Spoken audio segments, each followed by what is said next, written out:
नैमिषारण्य क्षेत्र के पावन हनुमानगढ़ी में हम आप सब लोग मंगलमयी भागवती कथा का श्रवण लाभ प्राप्त कर रहे हैं। ये हमारा परम सौभाग्य है। आज अमावस्या का पावन दिवस और संपूर्ण नैमिषारण्य में अद्भुत दर्शनार्थियों का तांता लगा है। सब आकर के यहाँ दर्शन कर रहे हैं, स्नान कर रहे हैं, अपने पुण्यों की प्राप्ति, अपने पूर्वजों के कल्याण के लिए, अपने पितरों के कल्याण के लिए, अपने आगामी वंश के कल्याण के लिए।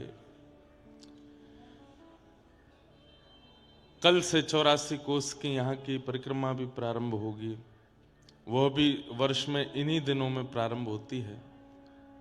मतलब एक प्रकार से महंत जी ने हम आप सब पर बड़ी कृपा की कि जिन दिनों में नैमिषारण्य आने का सबसे बड़ा महात्म्य है, उन्हीं दिनों में हमको यहाँ बुलाया गया है।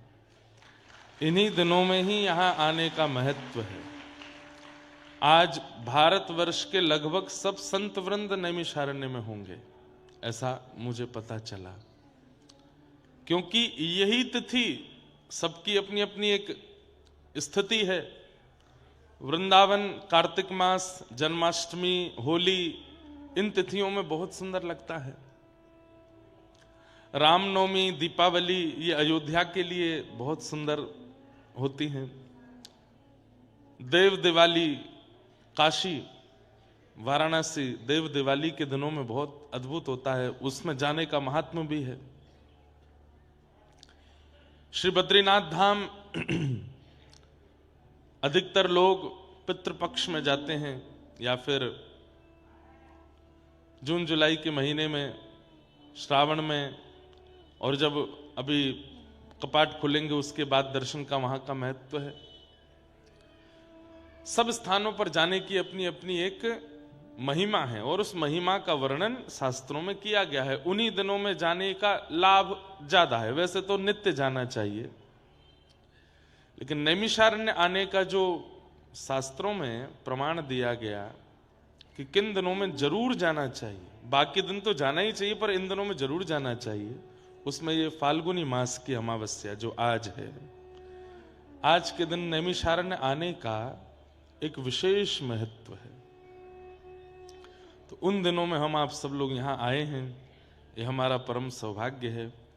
और आज बड़े बड़े सुंदर अनुपम दिवस हैं। जिस सभागृह में हम बैठ कर के कथा सुन रहे हैं, आज इस सभागृह को भी 25 वर्ष पूर्ण हो रहे हैं।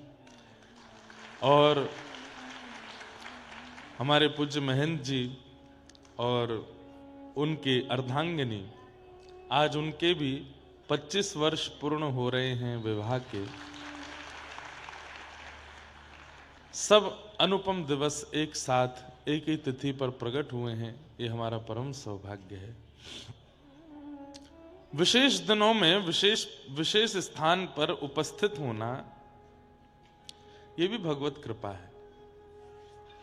पूज्य पिताजी महाराज नंदू भैया जी और आप सब लोग 25 वर्ष पहले यहाँ पर उपस्थित हुए थे। तब इस सभागृह को, यहाँ अनेक कथाएं हो चुकी यहाँ पर। नैमिषारण्य क्षेत्र में ज्यादा भीड़ भाड़ नहीं होती। पूरे नैमिषारण्य क्षेत्र की भी आबादी 5-10 हजार होगी, 5-7 हजार, बस 5-7 हजार तो पूरे नैमिषारण्य क्षेत्र की आबादी। जितनी सामान्य कथाओं में भीड़ हो जाती है उतने तो यहाँ लोग रहते हैं।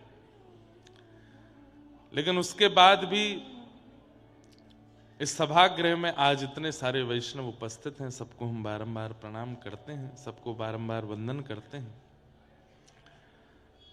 परम आनंद हो रहा है, परम उत्साह है। कल कथा के बाद हम थोड़ा नैमिषारण्य घूमने गए और देख करके कुछ अनुभूति करने का प्रयास कर रहे थे। तो यहाँ की गलियों में जाकर के, वृक्षों को देख करके, नदी का दर्शन करके और नैमिषारण्य संपूर्ण क्षेत्र को देख करके ऐसा लगता है कि यहाँ पर 17 पुराणों की कथा हुई थी। और यहाँ इतनी कथाएं हुई हैं कि सबसे बड़ी कथा की भूमि ही नैमिषारण्य है। भले ही आज कथाओं के लिए, वक्ताओं के लिए प्रसिद्धि वृंदावन की ज्यादा है, अयोध्या की ज्यादा है, हरिद्वार ऋषिकेश में भी खूब कथाएं होती हैं, परंतु कथा की मूल भूमि यही है। तो ऐसा लगता है कि कथा सुन सुन करके जिस प्रकार व्यक्ति में विरक्ति आ जाती है, वैसे ही नैमिषारण्य धाम में विरक्ति आ गई है। यहाँ की गलियों को जब आप देखेंगे, यहाँ के चौराहों को जब आप देखोगे, सब बिल्कुल शांत हैं, सब बिल्कुल धीर गंभीर हैं। आप यहाँ के वृक्षों को देखेंगे तो बहुत समय तक उनको देख सकते हैं, ऐसा लगता है कि वो भी कोई तपस्वी तपस्या कर रहे हैं। कथा सुनने के बाद श्रोता की जो स्थिति हो जाती है, वो स्थिति यहाँ पूरे नगर की हो गई है। इससे ये पता चलता है कि यहाँ मानव कथा नहीं सुन रहा है, यहाँ मानव पुण्य नहीं कर रहा है, यहाँ पर सब कुछ ये धाम कर रहा है, ये तीर्थ कर रहा है। इसलिए इस धाम तीर्थ को ही प्रणाम कर लिया जाए तो उसकी कृपा से हमारे पास कुछ प्राप्त हो जाए, हमारे जीवन में थोड़ी ठहराव आ जाए। नहीं तो आज भारत के लगभग समस्त तीर्थ, सबका विकास तो होना चाहिए, पर विकास में विनाश भी हो जाता है। किस चीज का? उसकी पुरातन स्थिति का विनाश होता है, उसके मूल रूप का विनाश हो जाता है। पर नैमिषारण्य आज भी अपने मूल रूप में व्यवस्थित है, नैमिषारण्य आज भी अपने पुरातन स्थिति में व्यवस्थित। हां, थोड़ी बहुत तो व्यवस्थाएं बढ़िया होनी चाहिए, पर जो उसका पुरातन रूप है ये कभी ना जावे, और ये जाएगा भी नहीं, क्योंकि यहां की कथा ये धाम ही सुनता है, इसलिए विरक्ति को प्राप्त हो गया है ये धाम। तो ऐसा अद्भुत ये स्थान है। आज अमावस्या का पावन दिवस। बंधुओं, इन पावन तिथियों पर नदी स्नान का, तीर्थ यात्रा का जो महत्व हमारे शास्त्रों में बताया जाता है, वो किस लिए बताया जाता है? कई बार व्यक्ति जीवित अवस्था में इतने पुण्य कर्म नहीं कर पाता कि उसकी सद्गति हो, तो वो पितृलोक को प्राप्त हो जाता है मृत्यु के पश्चात। तब वह कामना करता है कि मेरे जो वंश के बालक हैं ये लोग कुछ पुण्य करें, जिससे मैं इस पितृलोक में भी अगर मुझे यातना मिले तो मैं उससे मुक्त हो जाऊं। हमारे जितने भी भाई लोग बीच वाली गैलरी में खड़े हैं, वीडियो बना रहे हैं, सब बैठ जाओ, बैठ के कथा श्रवण करें। सब लोग बैठ जाओ, व्यवस्था करनी है, किसी को आगे आने से रोकना, बैठे बैठे रोक दो। और पीछे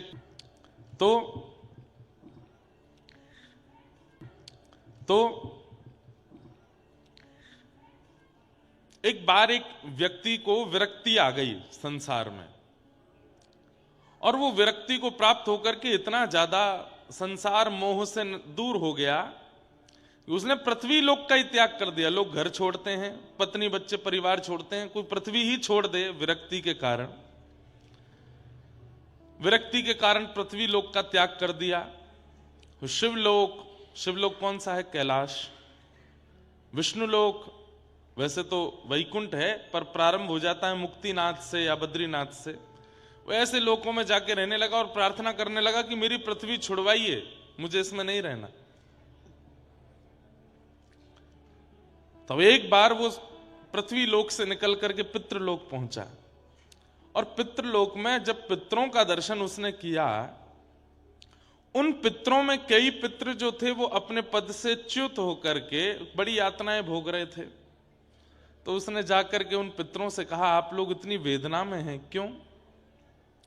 तब उन्होंने कहा कि हम लोगों ने तो पुण्य इतना किया नहीं, उम्मीद थी कि हमारे वंश के बालक उस पुण्य को करेंगे, पर वे लोग भी केवल काम क्रोध और व्यसनों में पड़ गए। वे लोग भी ना श्राद्ध करते हैं, ना तर्पण करते हैं, ना इन पावन दिवसों में, जैसे आज एक पावन दिवस है, इन दिवसों में तीर्थ यात्रा करके स्नान आदि करते हैं, कुछ भी नहीं करते।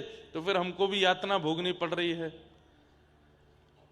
ये नहीं है कि हम ही यातना भोग रहे हैं, हमारे वंश के उन बालकों को भी यातना भोगनी पड़ेगी। हमें उचित समय पर याद करके हमारे पुण्यों को पूर्ण ना करने के लिए उनको भी भोगना पड़ेगा। तो हम लोग बड़ी यातना में हैं। तब उस व्यक्ति ने विचार किया कि मैं तो सब चीज छोड़ छाड़ करके बिल्कुल घूम रहा हूं विरक्त होकर के, मेरे भी पूर्वज यहीं पितृलोक में ही होंगे, वो भी दुखी हो रहे होंगे। तब उसने अपने पितरों को जब देखा तो उनको दुखी देख करके उसने कहा कि भगवान, मेरे वापस जाने से और पुण्य करने से आप निवृत्त हो जाओगे इस कष्ट से? बोले हाँ बिल्कुल हो जाएंगे। तो उस तुरंत वापस आया और पृथ्वी लोक को पुनः स्वीकार करके उसने विवाह आदि किया, अपने गृहस्थ आश्रम में प्रवेश किया, एक सत पुत्र को जन्म दिया, स्वयं भी पितरों की मुक्ति के लिए और पुण्यों की प्राप्ति के लिए जो कर्म शास्त्रों में बताए वो किए, अपने बच्चों को भी सिखाया। मृत्यु के बाद उसने पितृलोक में जाकर के अपने पितरों को जब देखा तो वे वहां नहीं थे, वे वैकुंठ को प्राप्त हो गए थे। और उसने वही याचना अपने संतानों से भी की कि वे भी उचित समय पर मेरे लिए ये पुण्य कर्म करते रहे। तो इसलिए शास्त्रों में वर्णित जो पुण्य दिवस हैं और उन पुण्य दिवस पर करने वाले जो पुण्य कर्म हैं वो करने चाहिए। सौभाग्य से हम लोग आज यहां हैं। अगर आप लोगों को ज्यादा भीड़ भाड़ ना लगे, थोड़ा उचित लगे, वैसे तो आप कथा सुन रहे हो, आपका सब कुछ यहीं हो जाएगा, लेकिन फिर भी जाइएगा, गोमती जी में स्नान कीजिएगा, जा करके अपने पितरों का स्मरण कीजिएगा, अपने परिवारी जनों का स्मरण कीजिएगा, अपने जीवन का स्मरण करके और आगामी भविष्य का स्मरण करके प्रणाम करना कि सब मंगल में हो, आप कृपा करो। निश्चित है कि उसका कुछ लाभ, प्रभाव आपको अनुभव होगा।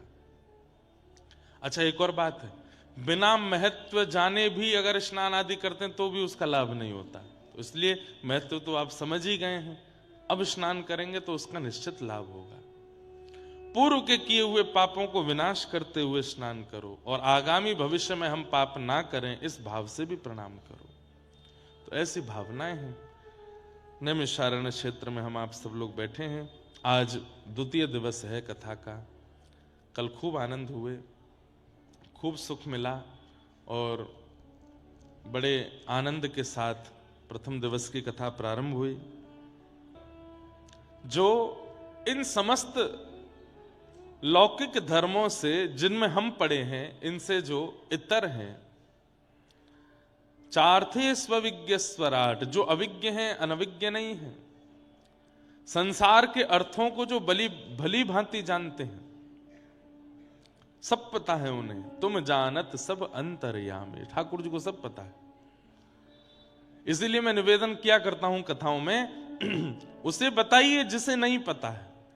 ठाकुर जी सब जानते हैं, हमारे आपके सबके जीवन के एक एक भाव। हम ही लोग कहते हैं कि चींटी के पग नूपुर बांधे तो भी साहिब सुनता है।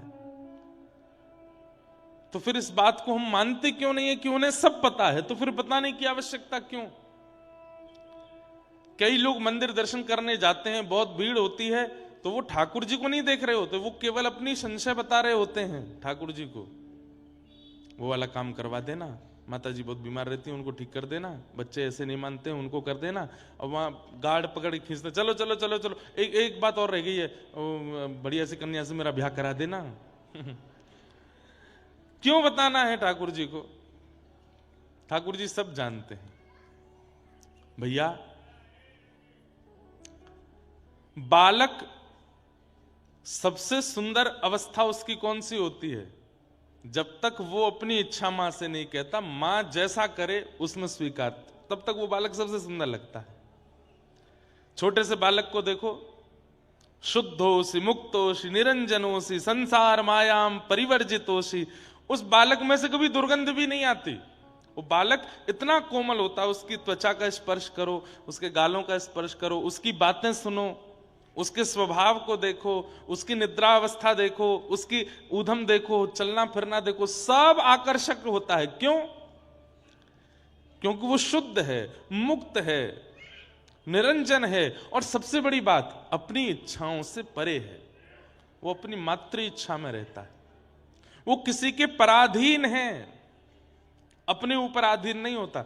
लेकिन वही बालक जब स्वयं इच्छा प्रकट करने लग जाता है, मुझे तो ये खाना है, मुझे तो ये पहनना है, मुझे तो वहां जाना है, मुझे तो उससे मिलना है, मुझे तो ऐसे रहना है, जैसे जैसे ये उसकी इच्छाएं प्रकट होती चली जाती हैं, बालक फिर कोमल रूप से निष्ठुर होता चला जाता, फिर उसके अंदर विकार आने शुरू हो जाते हैं, काम क्रोध लोभ मोह ईर्ष्या द्वेष अभिनिवेश अहंता ममता चिंता सब उसके अंदर आ जाती है। कब से? जब से वह स्वयं की इच्छा प्रकट करता है। भैया छोटे बालक रहिए ठाकुर जी के लिए, आपको सब पता है मुझे क्या चाहिए, मेरे लिए क्या जरूरी है, मेरे लिए क्या उपयुक्त है, नाथ वो मुझे दीजिएगा, जिससे मेरा हित हो नाथ वो कीजिएगा। गोस्वामी तुलसीदास जी महाराज की विनय पत्रिका में एक बहुत सुंदर पंक्ति है, मैंने बहुत समय से गाया नहीं उस पंक्ति को, पर बहुत सुंदर भाव है। भैरवी लो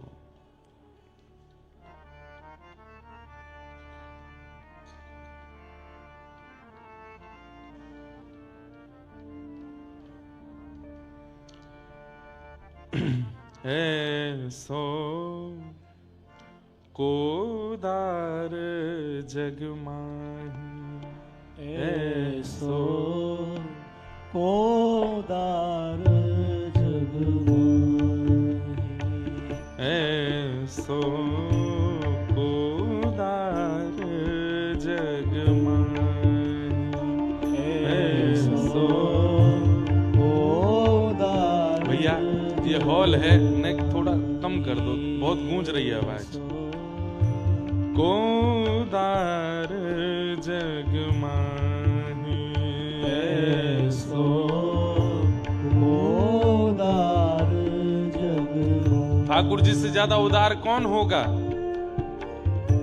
बिन सेवा जो द्रवे दीन पर, बिन सेवा जो द्रवे दीन पर, राम सरिस को नाही,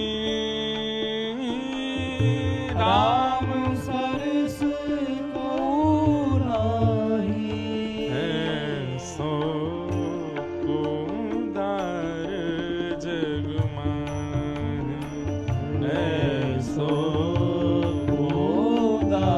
भैया एक बालक के पास में बहुत सारे खिलौने होते हैं, पर वो उन्हीं खिलौनों को ज्यादा स्नेह देता है जो खिलौने उसको सुख देते हों। पर जो खिलौना उस बालक को सुख नहीं देता, जो खिलौना उस बालक को ज्यादा अच्छा नहीं लगता, वो बालक उस खिलौने को फेंक देता। हम सब वो खिलौने हैं, हमने कभी राघव जी को सुख नहीं दिया, हमने कभी उनको प्रसन्न करने का प्रयास नहीं किया, बल्कि जिन जिन व्यवहारों से उनको बुरा लगता है वो सब हम करते हैं, वो सब हम करते हैं जिससे राघव जी को बहुत बुरा लगता है, वो सब हमारे अंदर है। लेकिन फिर भी हम जीवित हैं, हम चल रहे हैं, फिर रहे हैं, खा रहे हैं, पी रहे हैं, सो रहे हैं, और ये सब तो एक सामान्य बात है। पर इन सब के बीच में नैमिषारण्य आ रहे हैं, कथा सुनने का अवसर मिल रहा है, वृंदावन जाने का अवसर मिल रहा है, बरसाना जाने का अवसर मिल रहा है, कीर्तन सुनने का अवसर मिल रहा है। इसका मतलब क्या है? हम उनके योग के खिलौने नहीं है, लेकिन फिर भी वो कितने उदार हैं, हम पर कृपा कर रहे हैं। हमने कुछ ऐसा नहीं किया जिससे उनको प्रसन्नता होती हो, लेकिन फिर भी वो हम पर अनुग्रह कर रहे हैं। ऐसो कोदार जग माही, ऐसो कोदार जग माही। जो गति जोग विराग जतन करी, जो गति योग जो गति जोग विराग यतन करी, जो गति योग विराग करी कहीं पावत नाही, करी कहीं पावत नाही। हे सो गति देत गीत सबरी कहीं, सो गति देत गीत प्रभु न बहुत जिय जानी, प्रभु न बहुत जिय जानी। जो गति वैरागियों को भी प्राप्त नहीं होती अनेक यत्न करने पर, नहीं पावत मुनि ज्ञानी, बड़े बड़े मुनि और ज्ञानियों को भी जो गति नहीं मिलती है, सो गति देत गीध सबरी कह। उस गीध को जटायु का, अरे जटायु को गति कौन सी मिली ये बाद की बात है, परंतु कितने बड़े आश्चर्य की बात है कि जिनके स्वयं पुत्र श्री राम हैं, उन दशरथ जी का अंतिम संस्कार राम जी ने नहीं किया, लेकिन गीध जो जाति का नहीं, वर्ण का नहीं, मानव नहीं, उसका संस्कार प्रभु श्री राम अपने हाथों से कर रहे हैं। कितनी बड़ी कृपा है उस पर। दशरथ जी का सौभाग्य है कि पुत्र राम है, लेकिन फिर भी भैया पुत्र के द्वारा जो संस्कार, अंतिम संस्कार होता, उसकी बड़ी महिमा है, और वो भी प्रभु श्री राम। लेकिन दशरथ जी को भी वो सौभाग्य नहीं मिला कि राम उनका संस्कार कर सकते। लेकिन कहां वो गीध, वो मानव भी नहीं है, जाति प्रजाति का भी नहीं है, लेकिन उसके अंतिम संस्कार स्वयं श्री राम जी कर रहे हैं। उस समय हनुमान जी के नेत्र सजल हो गए। दूर चिंतन करते करते जब राघव जी की लीला का चिंतन कर रहे थे प्रभु श्री हनुमान जी, तो चिंतन करके इतने भावुक हो गए, बोले कितना सौभाग्यशाली है वो जटायु। प्रभु श्री राम उसकी रक्षा कर रहे हैं, प्रभु श्री राम उसकी संस्कार कर रहे हैं, कितना बड़ा सौभाग्यशाली। वो सबरी, कहते हैं सबरी जी जिस वन में रहती थी, उस वन के सरोवर का जल लेने जाती थी। कुछ समय बाद वो सरोवर का जल सूख गया, तो उस वन में रहने वाले संतों ने सबरी को कोसा, बोले तेरे स्पर्श से ये सरोवर सूख गया, तू इतनी अभागनी है कि तेरे स्पर्श से ये सरोवर सूख गया, अब हम क्या पिएंगे, क्या खाएंगे? अरे तू कहीं और चली क्यों नहीं जाती, क्यों छोड़ के नहीं निकल जाती यहां से? सबरी बोली मैं चली जाती आपकी आज्ञा मान के, पर मेरे गुरुदेव कह करके गए हैं कि प्रभु श्री राम इस कुटिया में आएंगे, जब तक वे नहीं आ जाते तब तक बस रहने का अवसर दे दो। सबरी के लिए एक एक दिन भारी पड़ रहा है, क्योंकि उस वन प्रदेश के संत जन रोज सुनाते हैं सबरी को कि तू निकल जाए यहां से, तेरे कारण हमारा भजन भंग हो रहा है, तेरे कारण सरोवर सूख रहे हैं, तेरे कारण ऐसा होता है, ऐसा होता है। इतनी विषम परिस्थिति में भी रोज सबरी मार्ग बुहारती है, सजाती है कि प्रभु श्री राम आएंगे। वर्षों की प्रतीक्षा के बाद प्रभु श्री राम आए। संतों ने कहा कि वो सबरी के यहां क्यों जाएंगे, वो तो हमारे यहां आएंगे। लेकिन प्रभु श्री राम उस वन में आकर के भी सबसे पूछ रहे हैं कि सबरी कहां है, सबरी का आश्रम कहां है, और उसके यहां जाकर के झूठे बेर खाने हैं। अरे पराम्बा जगदम्बा लक्ष्मी को भी वो सुख प्राप्त नहीं होता जो सुख ठाकुर जी सबरी को प्रदान कर रहे हैं। इसलिए हम तो गाएंगे गोस्वामी तुलसीदास जी के साथ, ऐसो को उदार जग माही, ऐसो को उदार जग माही, ऐसो को उदार जग माही, ऐसो को उदार जग माही। तुलसीदास सब भांति सकल, तुलसीदास सब भांति सकल सुख, तुलसीदास सब भांति सकल सुख, जो चहसी मन मेरो, जो चहसी मन मेरो। हे तो भुज राम काम सब पूरण, तो भुज राम काम सब पूरन, करे कृपा निधि तेरो, करे कृपा निधि तेरो।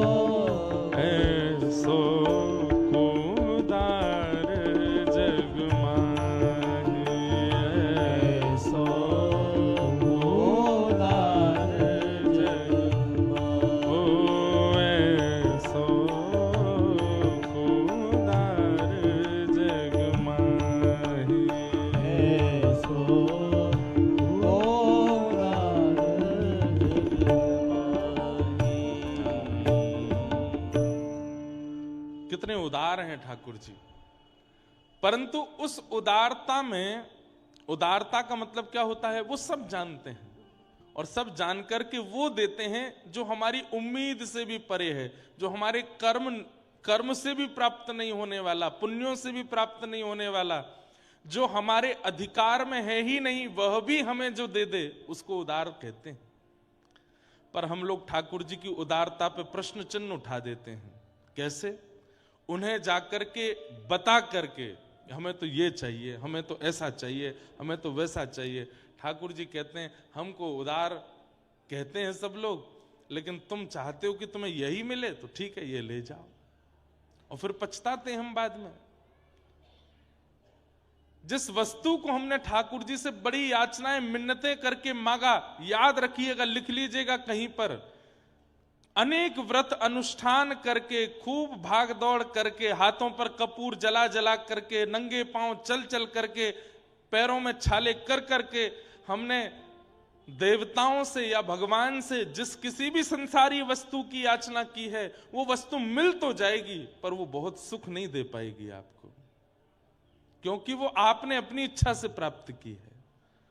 ठाकुर जी के भरोसे रहो, आप जो देना चाहो नाथ दे दो, हमें सब स्वीकार है। आप चाहो तो योग्य पत्नी दीजिए, आप चाहो तो योग्य पत्नी मत दीजिए। तुकाराम जी का नाम सुना है? बहुत ध्यान से सुनना। श्री तुकाराम जी महाराज, उनकी पत्नी जो थी वो अनुकूल नहीं थी, प्रतिकूल थी, बहुत चिल्लाती थी। अच्छा, उनका पूरा चरित्र पढ़ने में आता है कि उनकी पहले, उनके भी ऊपर भगवान की बड़ी कृपा। श्री तुकाराम जी महाराज की एक पत्नी और पुत्र अकाल पड़ने के कारण मृत्यु को प्राप्त हो गए थे। तब तुकाराम जी की एक और कन्या के साथ में फिर दूसरा विवाह हुआ, और जब दूसरा विवाह जिस कन्या से हुआ वो बड़ी तेज थी, वो उनको भजन करने में विक्षेप डालना, उसको सत्संग भजन सेवा इन सब में रुचि नहीं थी बिल्कुल भी।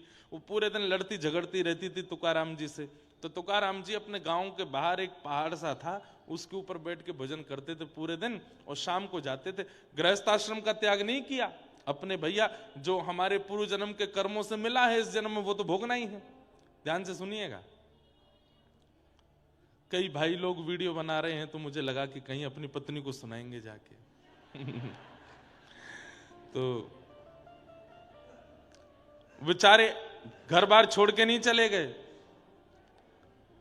ऊपर एक पहाड़ के ऊपर बैठ करके भजन करते थे, शाम को घर आते थे, और शाम को जैसे ही घर आते पत्नी उनको इतना सुनाती, पूरे दिन बाहर रहते हो, कुछ करते धरते नहीं, घर कैसे चलेगा, ये कैसे चलेगा। आकर के हाथ जोड़ के प्रणाम करते, जय हो तुम्हारी बड़ी कृपा। क्यों? जिस संसार में व्यक्ति इतना फंस जाता है, इतना फंस जाता है कि फिर छोड़ ही नहीं पाता उस संसार को, उस घर को, उस परिवार को। तुम्हारे आने के कारण मेरा घर छूट गया, तुम्हारे आने के कारण मेरा घर में मन नहीं लगता, मेरा संसार अपने आप छूट रहा है। तुम ऐसे ही गुस्सा किया करो रोज, तुम्हारे कारण मेरे चित्त में जो आसक्ति है संसार के प्रति वो निकलती। बोलते नहीं थे, मन ही मन सोचते थे, बोलेंगे तो पिटाई हो जाएगी, कुछ नहीं बोलते थे। तो गांव में सबको पता था कि इनकी पत्नी अनुकूल नहीं है बिल्कुल भी। एक गांव का बालक था, वो भी सत्संग करता था, तो उसके मन में भी विरक्ति आ गई। उसने अपने घर वालों से कह दिया मैं ब्याह नहीं करूंगा, बिल्कुल 1 से लाख तक नहीं करूंगा। घर वालों ने कहा करना तो पड़ेगा। तो फिर उसने कह दिया एक शर्त पे। बोले क्या? तुकाराम जी से बुलवा दो, अगर ये कह देंगे कि ब्याह कर लो तो मैं कर लूंगा। उसे लगा कि भाई दूध का जला छाछ भी फूंक फूंक के पीता है, तुकाराम जी खुद इतना सह रहे हैं, वो दूसरे को क्यों सहने के लिए डालेंगे, वो तो मना ही कर देंगे कि नहीं इसका ब्याह मत करो। सब परिवार के लोग तुकाराम जी के पास उसको लेकर के गए। तुकाराम जी से जाके कहा भैया देखिए ये हमारे घर का बालक है, सत्संग आदि करके इतनी विरक्ति आ गई, मना कर रहा है मैं ब्याह नहीं करूंगा। हमने बहुत कहा तो बोला तुकाराम जी बोल देंगे तो कर लूंगा, आप बोल दीजिए। तुकाराम जी बोले जितना जल्दी हो सके कर दो, और हम तो कह रहे हैं आज ही कर दो। घर वाले तो नाचने लगे, बोले अब तू बेटा फंस गया। अब तो देख दिया, इन्होंने भी कह दिया। घर वाले तो वहां से चले गए व्यवस्था करने। वो एकांत में जब रह गया तो रोते रोते बोला, नाथ जब आप स्वयं इतना सह रहे हैं, आपका खुद का वैवाहिक जीवन इतना बड़ा जो है खतरनाक रूप ले चुका है, आपको मना करना चाहिए था। ये तो बहुत बड़ा अपराध किया आपने। जब आप जानते हैं कि ये सब कुछ होना निश्चित है मेरे साथ भी, तब आपने क्यों कह दिया मेरे घर वालों से कि ब्याह कर लो? कहीं मेरी पत्नी आपकी पत्नी की तरह आ गई तो? तुकाराम जी ने इतना सुंदर उत्तर दिया। तुकाराम जी बोले, देखो अनुकूल पत्नी आ गई तो कहने ही क्या, जैसे तुम चाहते हो वैसी पत्नी आ गई तो दोनों मिलकर भजन करना। और कहीं प्रतिकूल पत्नी आ गई तो एक गांव में दो तुकाराम हो जाएंगे, मैं भी हूं तू भी है। भाई मैं तुकाराम कैसे बना? आज छत्रपति शिवाजी महाराज तुकाराम जी का प्रवचन सुनने आते थे। सोचिए, अगर आसपास के क्षेत्र में छत्रपति शिवाजी होते थे तो उनको पता चल जाता कि तुकाराम जी यहीं हैं, तो जाते थे, जाकर के उनका कीर्तन सुनते, प्रवचन सुनते थे। बोले आज इतने हजारों की तादाद में लोग कथा सुनने आते हैं, और कहां तक कहें पंढरपुर में तुकाराम जी का नाम लेने मात्र से श्री पंडरीनाथ भगवान चलित जैसे हो जाते हैं। ये तुकाराम निर्माण किससे हुआ? जीवन में एक विपरीत पत्नी होने की वजह से। भैया देखो, ऐसा आवश्यक नहीं है कि हमारे जीवन में केवल अनुकूलता रहेगी तो ही सब कुछ अच्छा रहेगा ना। प्रतिकूलता बहुत कुछ सिखाती है, अनुकूलता सिखाती नहीं है। अनुकूलता आपको सुख देती है, लेकिन आपका निर्माण तो प्रतिकूल अवस्था ही करती है। इसलिए प्रतिकूलताओं का सम्मान किया कीजिए। प्रतिकूलताओं को आ जाएं जीवन में तो थोड़ा धैर्य धारण कीजिए। वो कुछ सिखाने के लिए आई है, आपको अच्छा मानव बनाने के लिए आई है। लेकिन हम चाहते हैं कि प्रतिकूलता जीवन में ना आवे, और उसी के लिए मंदिरों में मैं जाकर के देखता हूं, हनुमान जी के आगे इतने नारियल बंधे होते हैं, इतने सारे कपड़े बंधे होते हैं, इतने सारे धागे बंधे होते हैं। उन सब के पीछे क्या है? व्यक्ति ने प्रतिकूलताओं से भागने के लिए ही तो वो सब चीज बांध रखी है। नहीं, ठाकुर जी बड़े उदार हैं। एक बार बस जाकर के कह दो, अब नाथ मेरी कोई इच्छा ही नहीं है, जीवन में जो आएगा सब आपका प्रसाद है, आप जैसे चाहो मेरे जीवन को अब आप संभालिए। उस दिन के बाद अगले ही क्षण से आप देखना कितना आनंद लगेगा आपको। अरे महाराज चलते चलते मोच भी आ जाएगी ना, तो वाह राम जी अच्छा मोच दे रहे हो, शायद इस मोच से कुछ भला करना होगा इसलिए दे रहे हो। हर स्थिति आपको अच्छी लगने लगेगी, आनंद लगने लगेगी। भक्ति के पथ पर चलने वाले व्यक्ति को इस भाव का तो स्वीकारीकरण करना चाहिए।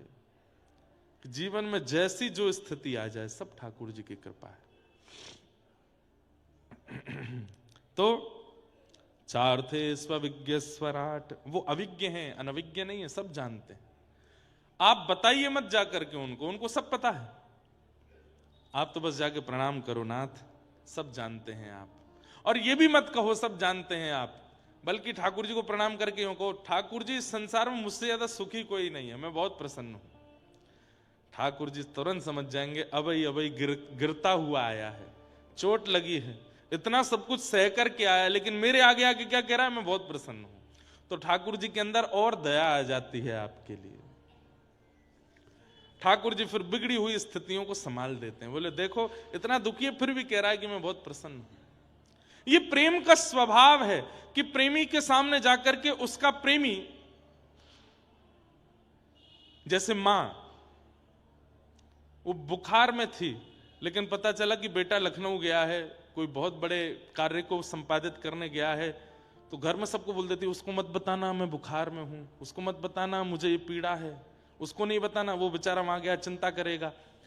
मां बोल भी नहीं पा रही, लेकिन देखती है बेटे का फोन आया तो उठा, हाँ मैं ठीक हूं, हाँ बहुत बढ़िया, सब अच्छा आनंद में, ये खाया ये पिया ये सब किया। क्यों? क्योंकि उसका प्रेम ऐसा है, वो बताना नहीं चाहती अपने पुत्र को कि मैं कष्ट में हूं, मैं पीड़ा में हूं, वो चिंता करेगा।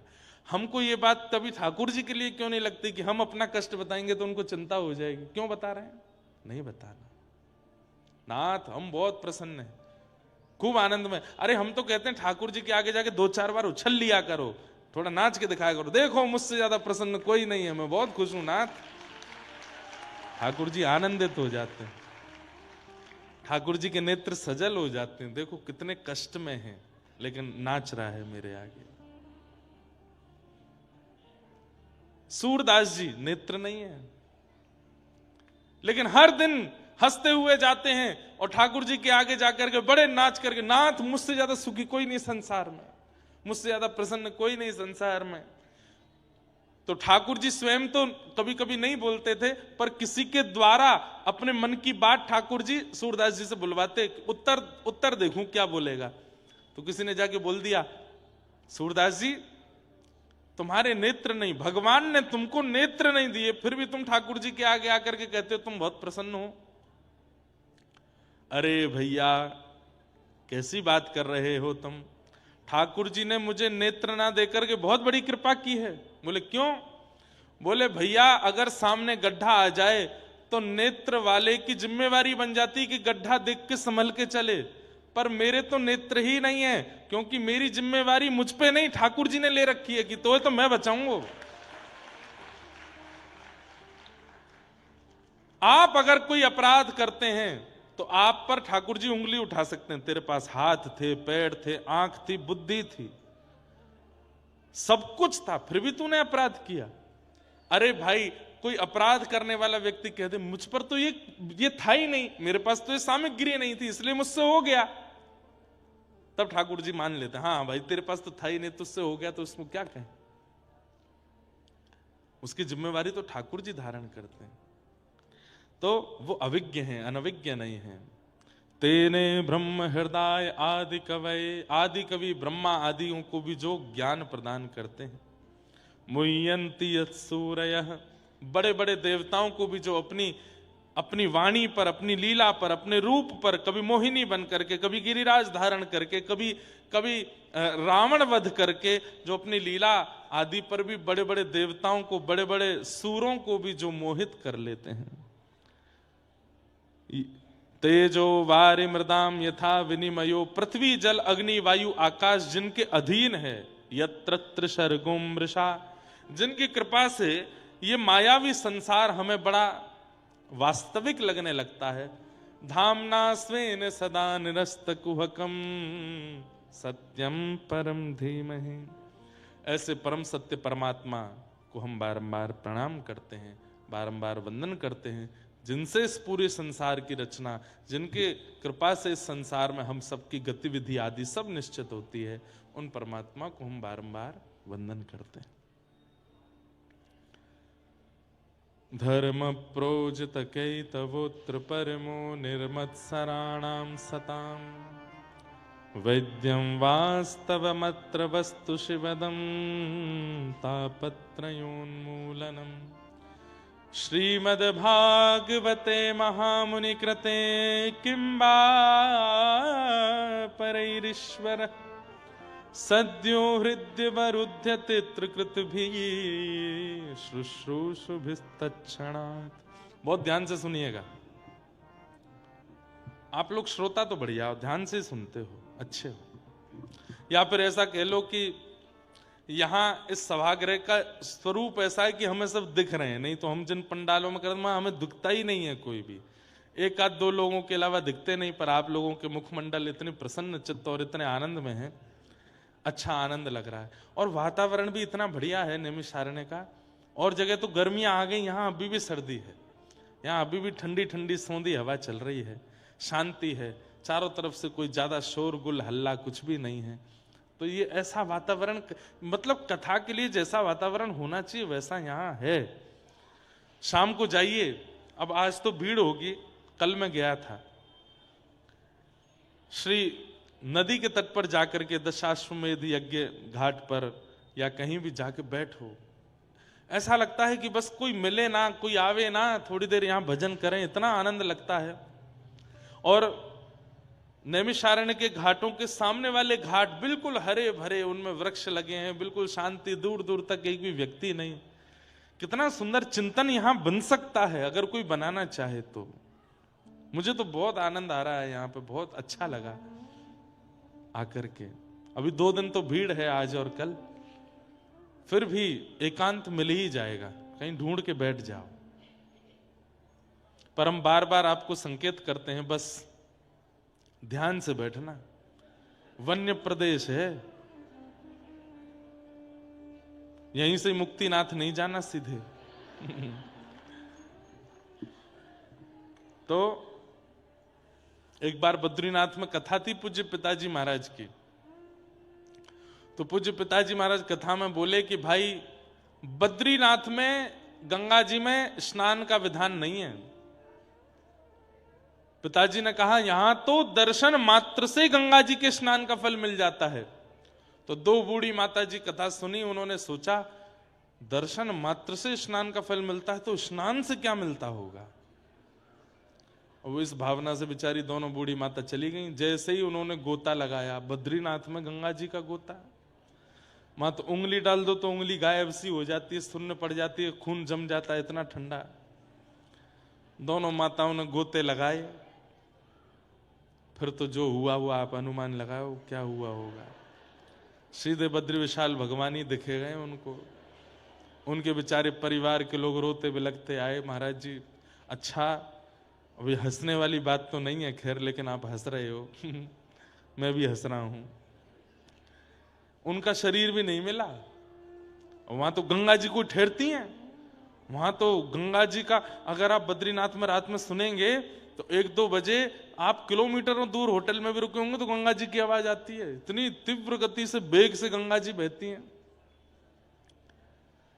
तो इसलिए कथाओं में, तीर्थों में कई बार व्यासों को बड़ी सावधानी से बातें बोलनी पड़ती हैं, ताकि श्रोता कहीं जाके आधी बात सुन करके कुछ ना कर ले। इसलिए वन्य प्रदेश है, थोड़ा ध्यान से जाना, एकांत में जाओ भी तो।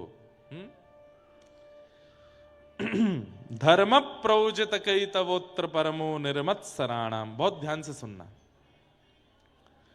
विषय, अधिकारी, संबंध और प्रयोजन, ये 4 बातें इस भाव में बताई गई हैं। श्रीमद् भागवत का विषय क्या है? धर्म प्रयोजित कई तवोत्र परमो। हमारे चित्त में परम धर्म का बीजारोपण करना, ये भागवत का विषय है। ठाकुर जी की प्राप्ति होना, वैकुंठ की प्राप्ति होना, जीवन में बहुत कुछ प्राप्त होना, वो बहुत बाद का विषय है। पर प्रारंभिक विषय यह है हमारे जीवन में परम धर्म का प्रादुर्भाव होना। परम धर्म किसको कहते हैं? परम धर्म किसको कहते हैं?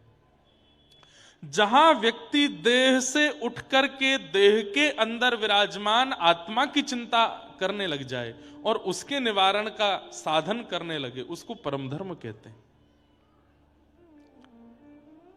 अभी आपको देह की चिंता है, इसलिए आप देह से क्रियाएं करते हैं। परिक्रमा करना ये दैहिक कर्म है। कंठी माला गले में पहनना यह भी दैहिक कर्म है। तिलक स्वरूप धारण करना यह भी एक देह के निवारण की क्रिया है। दंडवत प्रणाम करना या दंडवती परिक्रमा करना, ये सब देह की क्रियाएं हैं। आप इनसे देह को पवित्र करने का प्रयास करते हैं। पर जब देह शांत हो जाए और आत्मा गतिशील बनाने की क्रिया हम करने लगे, आत्मा की निवृत्ति की क्रिया हम करने लगे, उसको परम धर्म कहते हैं। अब जैसे कथा सुनना, यह दैहिक कर्म नहीं है। आप देह से बैठे हो कथा में, लेकिन जो भी वक्ता सुना रहा है उसको अनुशीलन उसका कौन कर रहा है? आत्मा कर रही है। यह परम धर्म है। एकांत में जाकर के आप मानसी चिंतन कर रहे हो, एकांत में बैठकर के नेत्र बंद करके अपने चित्त में विराजमान निकुंज में श्री ठाकुर जी के मधुर रस का चिंतन कर रहे हो, यह दैहिक कर्म नहीं है, यह मानसिक कर्म है। तो मानसिक कर्म जहां आत्मा की निवृत्ति की क्रियाएं की जाती है, उसको परम धर्म कहा जाता है। क्या कहते हैं? परम धर्म। परम धर्म। तो श्रीमद् भागवत का आश्रय लेने वाला व्यक्ति धीरे धीरे धीरे धीरे परम धर्म का मार्गी हो जाता है। वो ज्यादातर एकांत में रहना शुरू कर देता है, वो ज्यादातर अपनी आत्मा को समझाना प्रारंभ कर देता है, वो ज्यादातर शारीरिक क्रियाएं ना करके आत्मा को गतिशील भगवत प्राप्ति में कराने की कामनाएं करने लगता है। उसको परम धर्म कहते हैं। श्रीमद् भागवत के प्रथम स्कंद में ही परम धर्म की एक सुंदर विवेचना की गई है। क्या? सवै पुंसां परो धर्मो यतो भक्ति अदोक्षजे अहैतुक्य प्रतिहता ययात्मा संप्रसेदति। बहुत ध्यान से सुनना। सवै पुंसाम परो धर्मो, सभी प्राणी मात्र का परम धर्म क्या है?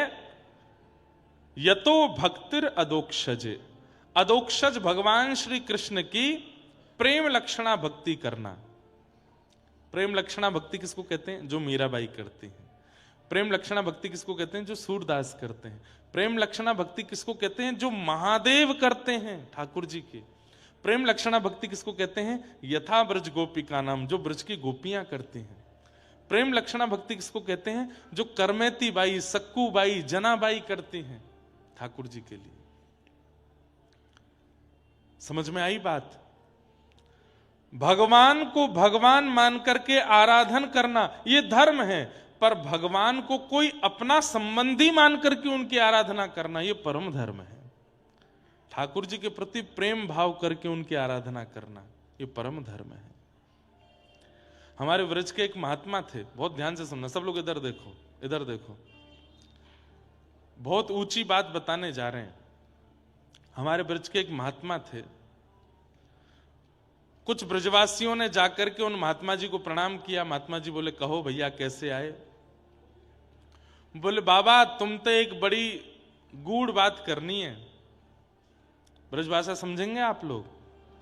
तो बाबा तुम तो एक बड़ी गूढ़ बात करनी है। बाबा बोले, बताओ भैया कहाँ गूढ़ बात है? बोले, यूं बताओ, जे प्रेम लक्षणा भक्ति कैसे प्राप्त होएगी, या के बारे में हमें बताओ।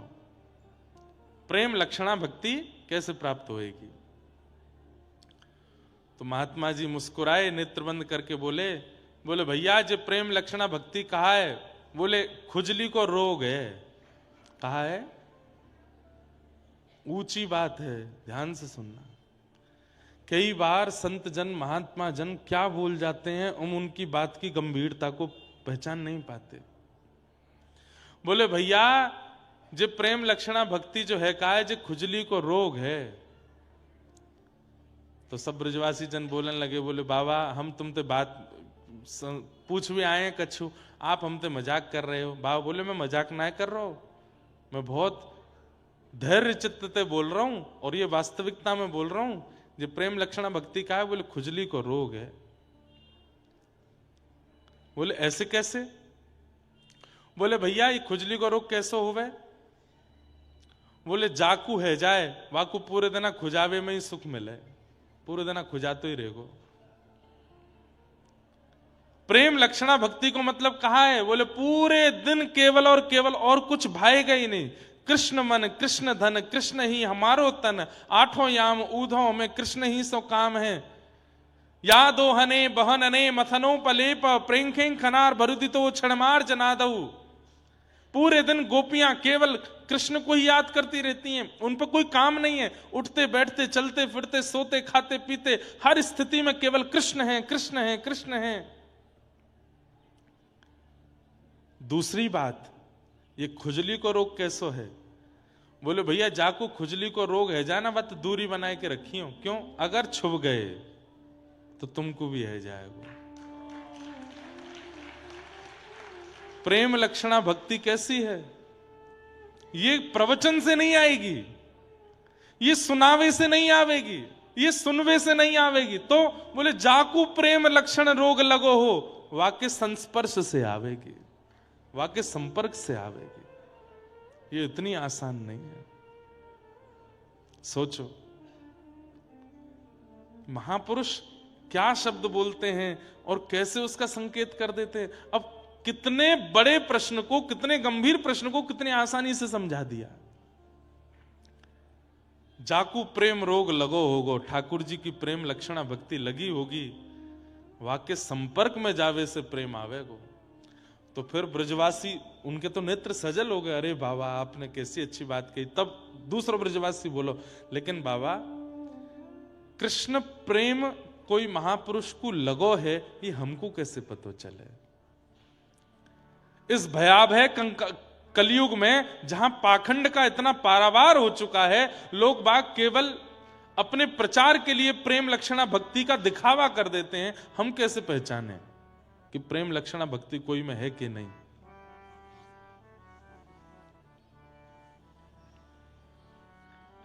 तब महाराज जी ने बताई, बोले देखो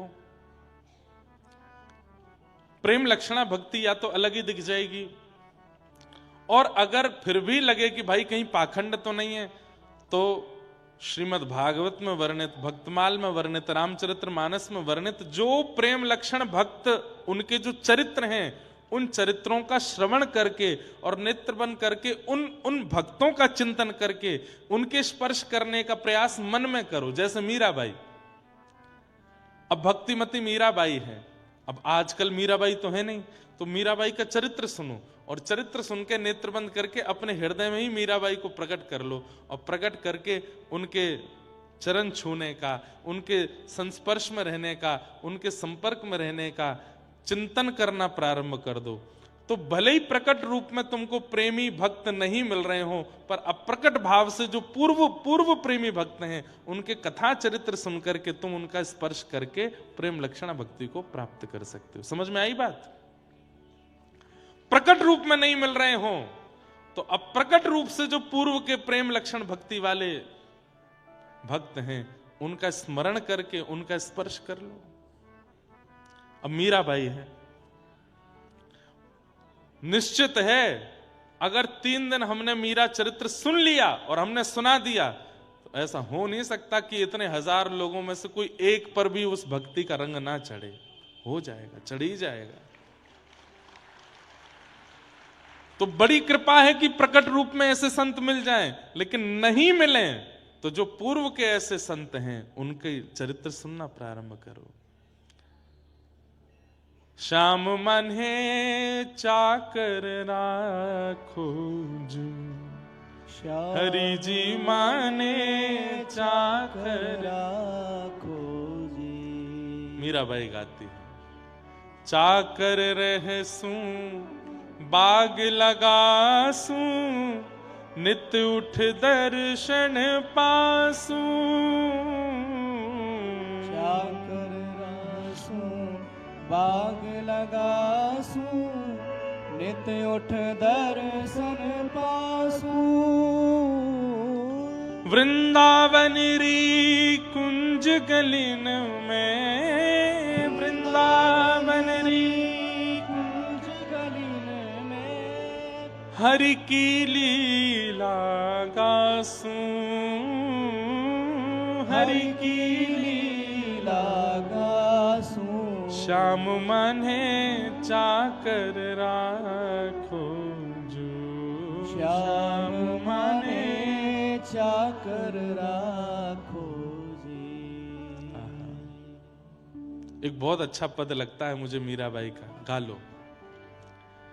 हो मैं तो गोविंद रा गुण गासूं, राणा जी रूठे तो मने खाए कर से। मैं तो गोविंद रा गुण गासूं, राणा जी रूठे तो मने। अरे मैं तो नैमिषारण्य जाऊंगा, मैं तो वृंदावन जाऊंगा, मैं तो बरसाने जाऊंगा, मैं तो कथा सुनूंगा। अरे तुम्हारे पति को बढ़िया नहीं लगता, तुम्हारे बच्चों को अच्छा नहीं लगता, तुम्हारी पत्नी को अच्छा नहीं लगता, तुम्हारे रिश्तेदार नातेदार तुम्हारा मजाक उड़ाते हैं, बोले उड़ाने दो। अरे कृष्ण भक्त हूं इसलिए मजाक उड़ा रहे हैं, ये मेरा सौभाग्य है। कहीं खाने पीने वाला होता और फिर मेरा मजाक उड़ाया जाता तो फिर मेरे लिए तो बहुत बड़े दुर्भाग्य की बात होती। अरे कोई पी करके नालियों में पड़ा रहता है, उसका मजाक बने ये उसके लिए दुर्भाग्य है। हम तो कृष्ण रस पी पी करके वृंदावन में पड़े रहते हैं, फिर भी हमारा मजाक बने तो ये हमारे लिए सौभाग्य है। मैं तो गोविंद रा गुण गासूं, राणा जी रूठे तो मने काय करसी। मैं तो गोविंद रा गुण गासूं, राणा जी रूठे तो मने काय करसी। हे निरंतर हाँ राम नाम रा जहाज चला स्या, राम नाम रा जहाज चला स्या, राम नाम रा जहाज चला स्या। राम नाम रा जहाज चला ओ मैं तो भव सागर तर जासूं, मैं तो भव सागर तर जासूं। हाँ मैं तो भव सागर तर जासूं, मैं तो भव सागर तर जासूं। मैं तो गोविंद रा गुण गासूं, राणा जी रूठे तो मने काय करसी। मैं तो गोविंद रा गुण गासूं, राणा जी बोल वृंदावन बिहारी लाल की। नहीं हुए, थिरकने का मन नहीं हुआ, हृदय आनंदित नहीं हुआ, हो गया ना। यही बात उन संत ने समझाई। बोले भैया अगर प्रेम लक्षणा भक्ति वाला कोई भक्त या संत मिल जाए तो उसके संस्पर्श में चले जाओ, उसके संस्पर्श में रहने लगो।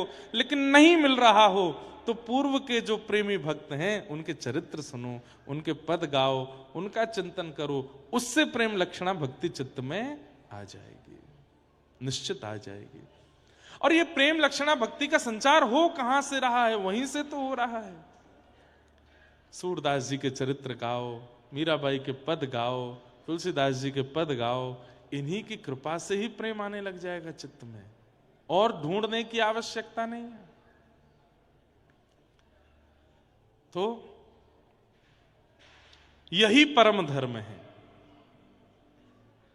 ठाकुर जी के प्रति श्रद्धा होना धर्म है, ठाकुर जी के प्रति विश्वास होना धर्म है, ठाकुर जी के प्रति आस्था होना धर्म है, ठाकुर जी के प्रति समर्पण होना धर्म है, पर ठाकुर जी के प्रति प्रेम होना यह परम धर्म है। प्रेम, और प्रेम कहते किसको है? सब जानते हैं प्रेम किसको कहते हैं। 24 घंटा में से 1.5 घंटा आप ठाकुर जी के लिए निकालते हो, वो धर्म है। पर 24 घंटा में से 1.5 घंटा केवल संसार को देते हो, बाकी सब ठाकुर जी को देते हो, ये प्रेम है। कई लोग कहते हैं महाराज जी संतों के चेहरे पर इतना नूर क्यों होता है? ये संत जन कौन सी क्रीम लगाते हैं अपने मुंह पे? ये संत जन, वैष्णव जन और भगवत प्रेम कराने वाले सब भक्त जन, इनके मुखमंडल में इतना आकर्षण क्यों होता है? हम आकर्षित क्यों होते चले जाते हैं? देखो एक बात सुनिए, किसी के मुखमंडल को देख करके अगर उसका चिंतन बन रहा है तो वो भक्त नहीं है, पर किसी के रूप मुखमंडल को देख करके ठाकुर जी का चिंतन बन रहा है तो समझो वो भक्त है। आपके चित्त में हमारे पूज्य श्री मलुक पीठ वाले महाराज जी को आप देखो, उनका रूप देख करके जब आप उनसे दूर चले जाओगे तो राम जी की याद आएगी, राघव जी की याद आएगी, गौ माता की याद आएगी। हमारे गोरीलाल कुंज वाले महाराज जी को देखो, उनको देख करके श्री कुंज बिहारी लाल स्मृति में आते हैं। हमारे पूज्य प्रेमानंद जी महाराज को देखो, उनको देख के राधा वल्लभ जी की याद आती है, वृंदावन का स्मरण होता है, रज का स्मरण होता है, यमुना जी का स्मरण होता है। हमारे वृंदावन के अनेक ऐसे संत महापुरुष हैं, उनको देख करके ठाकुर जी की याद आती है, वो भक्त हैं। मीराबाई बहुत सुंदर थी, पर मीराबाई के चरित्र में आता है कि इतने हजारों लोग मीराबाई को देखने के लिए आते थे। जब मीराबाई का ब्याह हो गया तो मीराबाई के महल, जिस महल में वो रहती थी, उस महल के नीचे संतों की भीड़ लगी रहती थी। मेवाड़ में कभी संत जन आते ही नहीं थे, लेकिन मीराबाई के आने के बाद इतने संतों की भीड़ लग गई। तो भोजराज जिनसे विवाह हुआ, वो एक बार रूप बदल करके उन संतों के बीच में गए और पूछने लगे, मीरा को देख करके क्या लगता है? बहुत सुंदर है, चांद जैसा मुखड़ा है, इतनी आकर्षक लगती है, इसके नेत्र मृग जैसे हैं, इसकी नासिका ऐसी है, इसके घुंघराले केश हैं, इसके कान ऐसे हैं। मतलब रूप का वर्णन करने लगे तो पास पास बैठे हुए संत जन कह रहे, राम राम राम राम, छी छी छी, अरे क्या बोलते हो भाई, क्या बोल रहे हो? तो बोले, मीराबाई वही तो कह रहा हूं, हम उसके नेत्र ही तो देखने आते हैं, उसकी अलकावली तो देखने आते हैं, उसकी नाकी तो देखने आते हैं, उसके रूप का गौरवर्णी तो देखने आते हैं। तो बाकी सब संत जन गुस्सा हो गए। तू कैसी बात करता है? मीराबाई का रूप देख करके हम उसकी सुंदरता देखने नहीं आते, तो क्यों आए हो तुम लोग? बोले, अरे बद्रीनाथ जा करके, रामेश्वरम जा करके, जगन्नाथपुरी जा करके, द्वारिकापुरी जा करके, तीर्थों में नंगे पैर भ्रमण करके भी कृष्ण इतने प्रिय नहीं लगते जितने मीराबाई के रूप को देख के लगने लगते हैं। उनका एक झलक पाते ही कृष्ण और प्रिय हो जाते हैं, और ज्यादा प्यारे लगते हैं। हम तो इसलिए मीरा को देखने आते हैं। अद्भुत है। तो धर्म प्रोजित कई तवोत्र परमो, हमारे चित्त में परम धर्म का प्रादुर्भाव भागवत की कृपा से होता है। अगर आप भक्त चरित्र ही सुनते रहोगे और श्रीमद् भागवत जी का आश्रय नहीं लोगे, तो भी कहीं ना कहीं प्रेम लक्षणा भक्ति उत्पन्न नहीं हो पाएगी। इसलिए हमारे स्वामी श्री हरिदास जी महाराज, जिनकी परंपरा इतनी कठिन है, इतनी गौड़ है कि उसमें प्रवेश करना व्रज में भी बहुत मुश्किल है। स्वामी श्री जिन्होंने श्री बिहारी जी को प्रकट किया, अभी हम वहीं से कथा करके आए, जटेरी धाम, वो स्वामी जी की परंपरा का ही स्थान है। उनकी प्रेम की स्थिति बड़ी विचित्र है। वे स्वामी जी की परंपरा भी आज्ञा करती है, प्रथम सुने भागवत भक्त मुख भगवत वाणी, भक्त मुख भगवत वाणी, प्रथम सुने भागवत। वहां पर भी आज्ञा दी गई है कि पहले भागवत सुनो। भागवत के बिना अगर आप रस में प्रवेश करना चाहेंगे, प्रेम में प्रवेश करना चाहेंगे, आपसे अपराध हो जाएगा। ठाकुर जी सामने आ भी गए तो भी अपराध बन जाएगा, और वो ऐसा अपराध बनेगा कि उस अपराध के कारण ठाकुर जी जन्मों तक नहीं मिलेंगे। इसलिए भागवत के आश्रय से प्रवेश करो।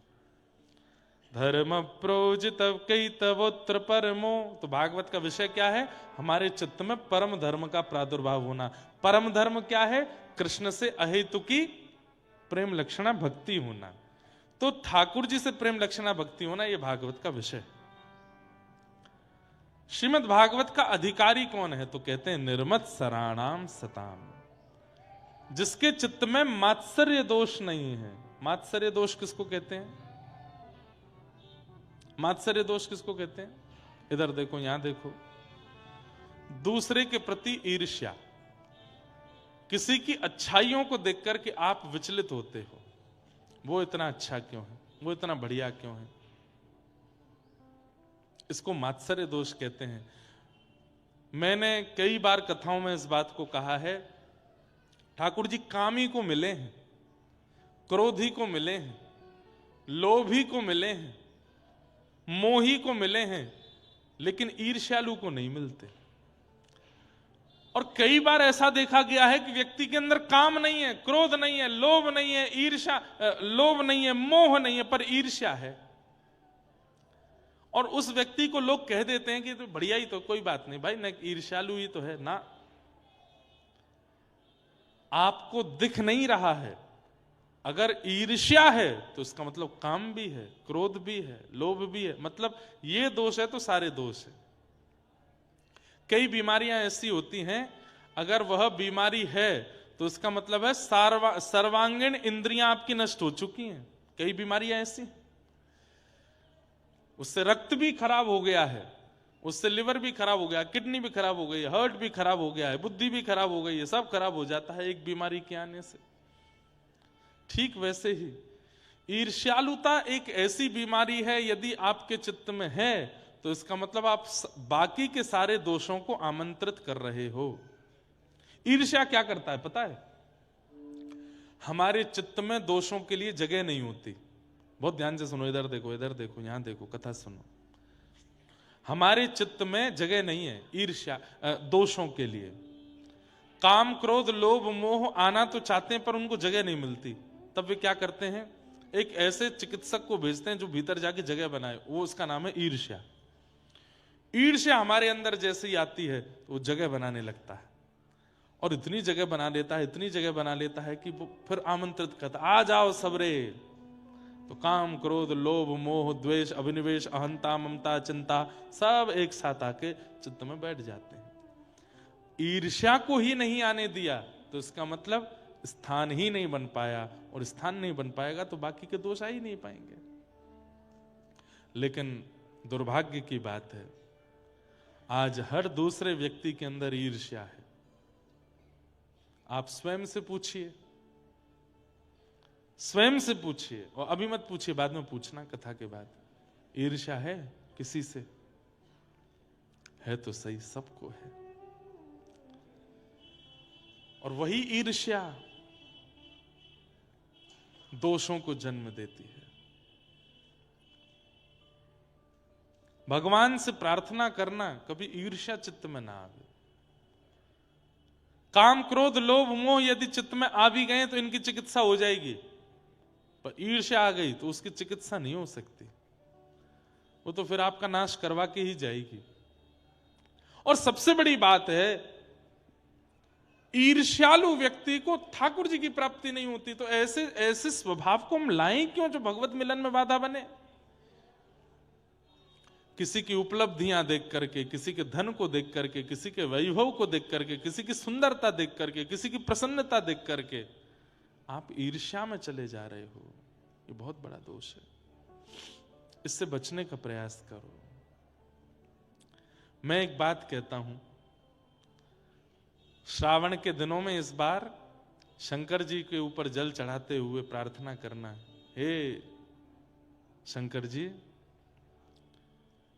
हरि जी मोहे संत हृदय कर दीजो, हरि जी मोहे संत हृदय कर दीजो।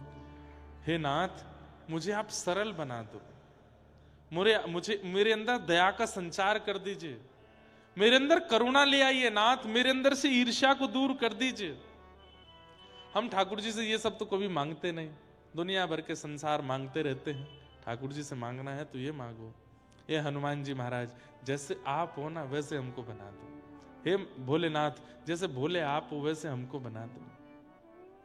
अरे ठाकुर जी से याचना करो, हमको भोंदू बना दो, भोंदू, बिल्कुल भोंदू बना दो, सीधा बना दो हमको। हम बहुत बहुत चतुर हो गए नाथ, हमारे अंदर बहुत विकार हो गए, हमको सीधा कर दीजिए। ये क्यों नहीं मांगते हम ठाकुर जी से? बंधुओं, ज्ञानियों को ठाकुर जी मिलते हैं, विरक्तों को ठाकुर जी मिलते हैं, भक्तों को ठाकुर जी मिलते हैं, पर एक बात यह भी लिख लो, भोंदू को ठाकुर जी मिलते हैं। आपने उससे जाके कह दिया, बोले सूरज नहीं है, बोले तो ऊपर एक लालटेन लटका रखी है, तो मान जाए, अच्छा लालटेन नहीं होगी। इतना भोंदू हो सकता है कोई? पर इतने भोंदू हो गए ना जिस दिन, उस दिन ठाकुर जी मिल जाएंगे। वाह, इतने सीधे हो भाई। अच्छा, कई परिवार के लोग मेरे को आकर के इस बात पर टोकते, महाराज जी आप कथा में कहते हो कि भोंदू बन जाओ, सीधे बन जाओ, सरल बन जाओ। आपको पता है कितना चालाक संसार है? हमारे बच्चे अगर स्मार्टनेस नहीं लाएंगे, हमारे बच्चे थोड़े क्लेवर नहीं होंगे, हमारे बच्चे थोड़े से अपने आप को इंप्रूव नहीं करेंगे, तो ये संसार उनके साथ खेलेगा, ये संसार उनको पागल बना देगा, संसार उनके साथ में दुर्व्यवहार करेगा। अरे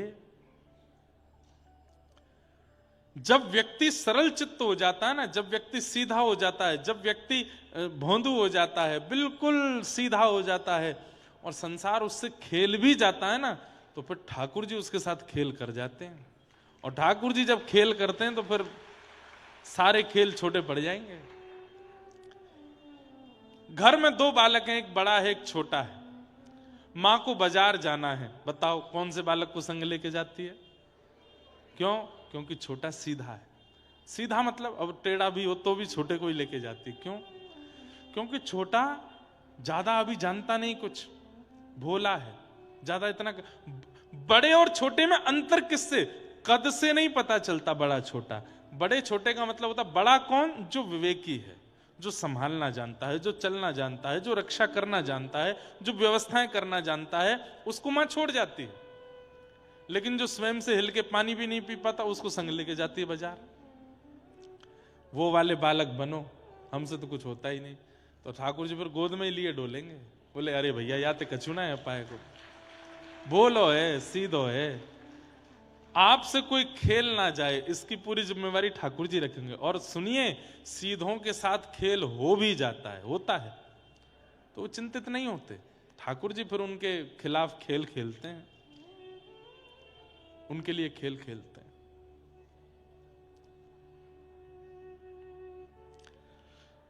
तो निर्मत सराणाम सताम, मात्सर्य दोष को चित्त में मत आने दीजिए।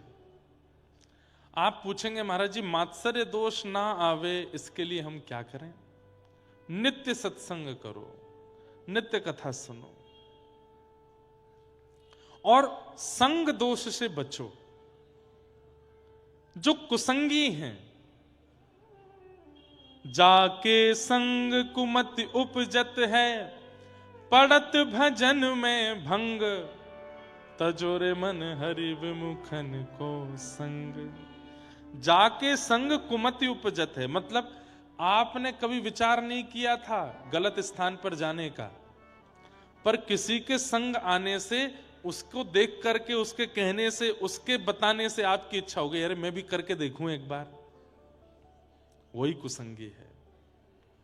जाके संग कुमति उपजत है, पड़त भजन में भंग। और जिसके संग आने से कथा से रुचि उठ गई, धाम से रुचि उठ गई, नाम से रुचि उठ गई, सेवा से रुचि उठ गई। सोचिए, पहले तो मैं बहुत भजन कर लेता था, आजकल भजन क्यों छूट रहा है? किसका संग कर रहा हूं मैं? ऐसा कौन व्यक्ति है जिसके पास आने से मेरा भजन छूट रहा है? उसका त्याग करो। तजोरे मन हरि विमुखन को संग। क्यों? सूरदास जी कहते हैं, कहा होत पैपान कराए, विष नहीं तजत भुजंग। उसको कितना भी दूध पिला दो, सर्प जब डसेगा तो विष ही निकलता है। ऐसे ही कुसंगी व्यक्ति है, उसके संग में आने से आप बिगड़ जाओगे, वो नहीं सुधरेगा। इसलिए तजोरे मन हरि विमुखन को संग। उससे क्या होगा? मात्सर्य दोष चित्त में नहीं आएगा, ईर्ष्यालुता चित्त में नहीं आवेगी। वैद्यम वास्तवमत्र वस्तु शिवदम। तो विषय सुन लिया, अधिकारी सुन लिया, अब संबंध। श्रीमद् भागवत हमें क्या प्रदान करती है? तो वैद्यम वास्तवमत्र वस्तु शिवदम, ठाकुर जी से हमारा संबंध करा देती है। और कैसा संबंध? बोले कल्याणकारी। कथा सुनने के पश्चात ठाकुर जी के प्रति संबंध प्रगाढ़ हो जाता है, संबंध अटूट हो जाता है। ये कोई अपने से लगने लगते हैं। बहुत भोंदू भोंदू कर दिया, सुनाई देते हैं भोंदू की कथा, बड़ी मधुर कथा है। अच्छा, आप में से कितने लोगों ने भोंदू की कथा सुनी है? देखो कितने सारे लोग सुने, और कितनों ने नहीं सुनी वो हाथ ऊपर करो। ज्यादा लोग वो हैं जिन्होंने नहीं सुनी, तो सुनाते हैं। हमारे व्रजमंडल में रूप गोस्वामी पाद रहते थे, बिल्कुल सत्य घटना है। उनकी गौशाला में एक बड़ा सीधा व्यक्ति रहता था। उसका नाम तो कुछ और था, पर वो इतना सीधा था, इतना सीधा था कि सब उसको भोंदू बोलते थे। तो उसने भी अपना नाम भोंदू ही मान लिया। इतना सीधा था कि कोई उसको बोल देता ये गोबर नहीं है हलवा है, तो वो थाली में ले लेता था, हलवा ही होगा, इतना सीधा। और ऐसे सीधे लोगों को ठाकुर जी क्यों मिल जाते हैं? क्योंकि सीधे लोग ही कथा में कही गई बातों को भी सत्य मान करके स्वीकार करते हैं। चतुर लोग यूं सोचते हैं व्यास जी हैं, कुछ भी बोलने, इनको तो 4 घंटा निकालने हैं, कुछ भी बोलते रहेंगे, इनको तो बस बढ़िया बढ़िया मीठी मीठी चुपड़ी बातें करनी है। चतुर लोग ऐसे सुनते हैं कथा, पर सीधे लोग अच्छा ऐसे होता है, ऐसे हो जाता है, वो तुरंत उतार लेते हैं चित्त में। तो भौंदू पूरे दिन तो गौ सेवा करता था, गौ चारण करता था। शाम को जब गौ सानी आदि करके दूध काढ़ करके जब गैया निवृत्त हो जाती तो भौंदू भी फ्री हो जाता। तब रूप गोस्वामी जी का प्रवचन होता था, जीव गोस्वामी जी का, वहां बैठ करके सुनता था और उनके प्रवचन सुनता था। एक दिन वो सबसे पीछे बैठ के सुनता था, सारे बड़े बड़े विद्वान शिष्य आगे बैठते थे, भौंदू सबसे पीछे बैठता था। एक दिन जीव गोस्वामी पाद कथा में बोले, आहा तम गो रजत छुरित कुंतल वद्दवरह वन्य प्रसून रुचिरे क्षण चारुहासम। ठाकुर जी सिर पर सुंदर स्वाफी बांध करके, सुंदर सुंदर तिलक छापे लगा करके, ऊंची काचनी पहन करके, अपनी वंशी को कमर में बांध करके, हाथों में बछड़ा बछियाओं के रस्सा लेकर के ठाकुर जी गौ चारण के लिए जा रहे हैं। आगे गाय, पाछे गाय, इत गाय, उत गाय, गोविंद को गायन में बसवो ही बावे। यहां से होए होए करते हुए सब ग्वाल वाल चिल्लाते हुए चल रहे हैं, गैया चरा रहे हैं, गैयाओं की चरणरज उड़ करके ठाकुर जी के मुखमंडल पे लग रही है, सब चर्चा करते हुए चल रहे थे। और तभी ठाकुर जी गौचारण करते हुए भांडीर वन पहुंचे। ठाकुर जी भांडीर वन आए हैं, सब लोग ध्यान से सुनना।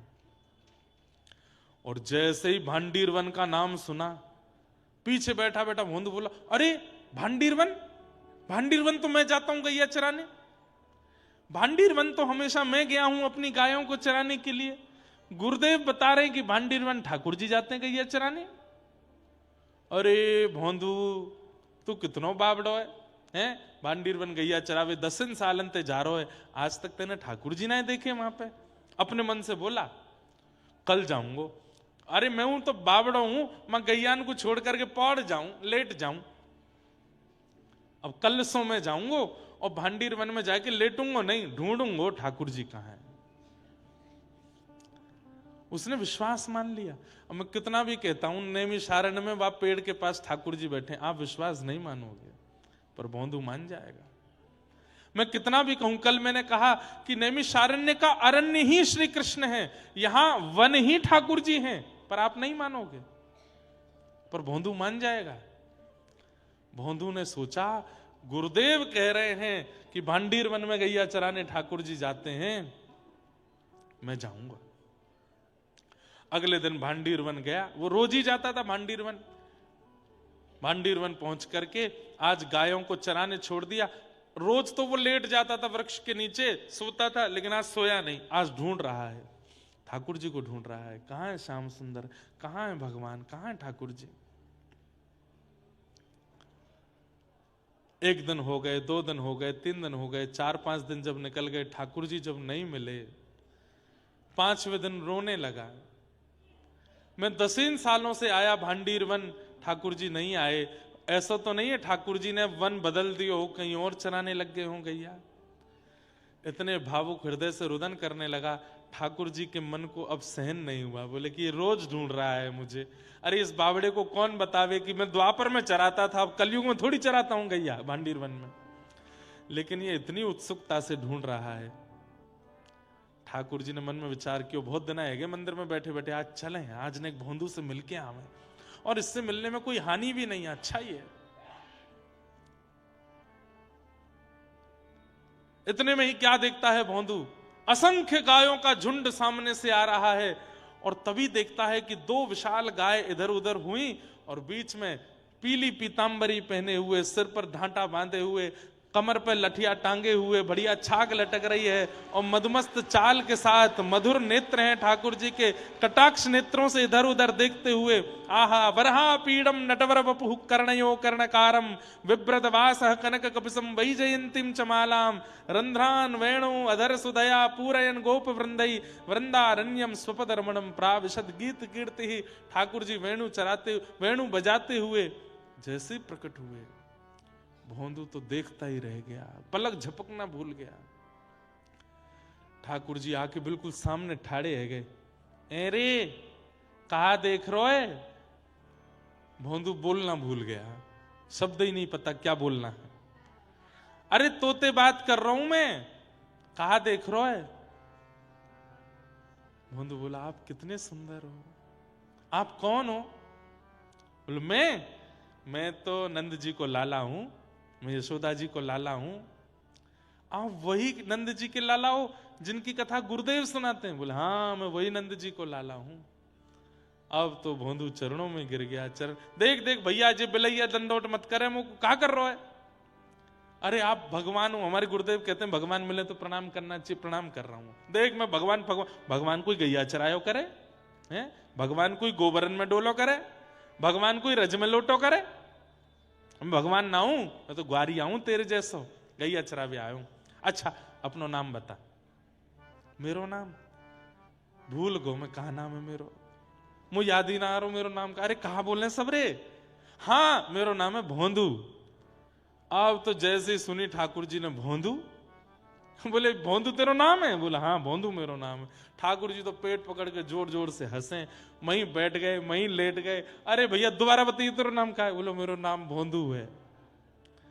अब तो ठाकुर जी हंसते हंसते इतने उन्मुक्त हो गए, वाकू पकड़ करके हृदय से लगाया। बोले दोबारा बता तेरा नाम क्या? बोलो मेरा नाम भोंदू है। बोले अच्छा तू भैया बड़ो भोरो है, बड़ो सीधो है, मुझे मित्रता कर ले। मैं आपकी मित्रता के लायक नहीं, मुझे वेद नहीं आते, मुझे शास्त्र नहीं आते, मुझे वेदांत नहीं आता। वो तो मेरे गुरुजी और उनके शिष्यों को आता है। वहां पे हजारों हैं, हमारी गौशाला में हजारों वेदज्ञ ब्राह्मण हैं, वो आपके मित्र बन। मैं तो गैयाओं के पीछे डोलता हूं, दूध निकालता, गोबर उठाता हूं। ना तू ही मेरो मित्र है और तू मेरो मित्र है आज तो। चल अब हमारी दोनों उनकी मित्रता। बंधु बोलो जी अरे मित्र बन को, ऐसी कोरो मित्र बनेगो कछ खवावे को नहीं? अरे मित्र बने तो खवाए जाए। ला चल अपनी छाक खोल। छाक मतलब वन में जाकर के जो भोजन बांध के ले गए कपड़ा में, उसको छाक बोलते हैं। अब बेचारा वो भोंदू पतला दुबला सा 2 टिक्कर लेके जाता था, मिर्च लेके जाता, गुड़ लेके जाता, एक छोटे से पात्र में छाछ ले जाता था, यही उसका छाक था। ठाकुर जी बोले निकार, तो वो छाक खोल करके जोर लगा करके गुड़ तोड़ने लगा। ठाकुर जी बोले कहा कर रहे हो? बोले 2 हिस्सा कर दूं, आधो आपको आधो मेरो। मैं और आप होते तो हम क्या करते? आधा करते ना, पूरा ही धरते ठाकुर जी के आगे। 2 रोटी हैं तो 2 का भी विभाजन कर रहा है, एक ठाकुर जी को एक स्वयं को। ठाकुर जी इतने आनंदित हो गए, बोले भैया ये बढ़िया है, चतुर भक्त तो पूरा पूरा दे दें। लो ठाकुर जी सब आपका, आप अरे हम तो भूखे रह लेंगे, बड़ी नाटक करें मेरे आगे, लेकिन ये देखो बढ़िया है, आधे आधे कर रहे हो। मिर्च भी आधी करी बीच से, ये आपकी। ठाकुर जी ले आके संग खेलू ने, जल्दी जल्दी ठाकुर जी पाने लगे। वो तो देखने ठाकुर जी तू भी खा ले।